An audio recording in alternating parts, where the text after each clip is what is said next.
Bir ayol radioga jonli efirda qo'ng'iroq qildi. Yaratganga shukrona keltirib, Alloh menga berayotgan har bir kun uchun rahmat aytmoqchiman. Qiyinchiliklar bor, ikkita farzandning yolg'iz onasiman. Ishimdan ham bo'shatishdi. Pulim deyarli qolmadi, lekin chin yurakdan ishonamanki, bu sinovlar evaziga Yaratgan meni siylaydi. U har onda men uchun qayg'uradi va men undan minnatdorman.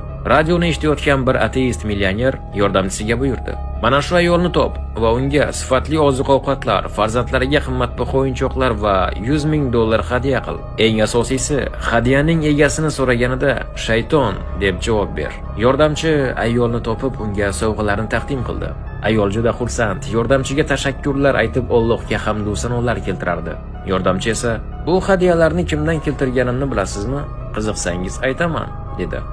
Ayol: "Buning unchalik ahamiyati yo'q, chunki Alloh buyursa, shayton ham unga bo'ysunadi", deb javob qildi. Videoni